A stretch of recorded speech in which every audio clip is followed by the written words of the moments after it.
করছি, কারণ এত দীর্ঘ সময় ধরে কারোর সঙ্গে যোগাযোগ করতে পারিনি, এরকমটা এখনো অবধি কখনো হয়নি, এটা এই প্রথম।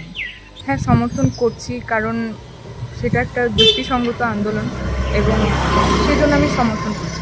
অবশ্যই আতঙ্কিত হয়ে আছি, কারণ এই যে আন্দোলনটি বর্তমানে এই ভয়ানক রূপ ধারণ করেছে, তো সেক্ষেত্রে আর তার উপর এতজনের মৃত্যুর সংবাদ পাওয়া যাচ্ছে, তো সেক্ষেত্রে চিন্তিত আছি যে ওখানকার সবাই কেমন কী অবস্থায় আছে, সেই বিষয়টি নিয়ে চিন্তিত রয়েছে। আমাদের বাংলাদেশে যে সহিংসতা হচ্ছে, চলমান যে পরিস্থিতি, সেটা কেন হচ্ছে এবং কি হচ্ছে আমরা জানতে পারছি না। গত কয়েকদিন শুরুতে যখন চলছিল আমরা জানতে পারছিলাম সবাই কোন অবস্থাতে আছে, আমরা সেইটুকুও জানতে পারছি না এবং আমরা তাদের পাশে দাঁড়াতে পারছি না কোনোভাবে।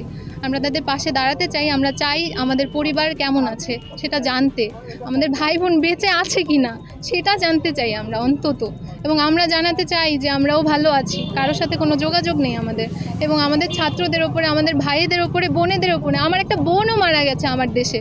আমি চাই ওদের ওপরে যেগুলো হচ্ছে, যে নৃশংস হত্যাকাণ্ড হচ্ছে, এই হত্যাযজ্ঞ বন্ধ হোক, বাঁচুক আমার ভাই বোনেরা, প্রফুল্লতার সঙ্গে বাঁচুক, পড়াশোনা করুক, নিজেদের জীবনের স্বপ্ন পূরণ করুক। আমরা সহ সারা পৃথিবী এখন এই খবরটা জানে যে বাংলাদেশে এখন কি অবস্থা, বাংলাদেশের ছাত্রদের কি অবস্থা।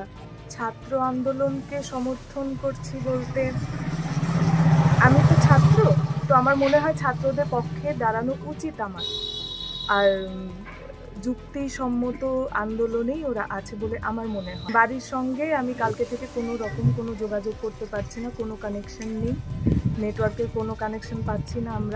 আমরা একে অপরের এখানে যারা বাংলাদেশি বন্ধু বান্ধবী আছে তাদের সঙ্গে কথা বলছি যে তারা কথা বলতে পেরেছে কিনা, তো তাদের ক্ষেত্রেও একই কথা শুনেছি, তারা পাচ্ছে না। তো এই ক্ষেত্রে আমরা অনেকটাই চিন্তিত, মানে সত্যি কথা বলতে পাগল অবস্থার মতো হয়ে গেছে।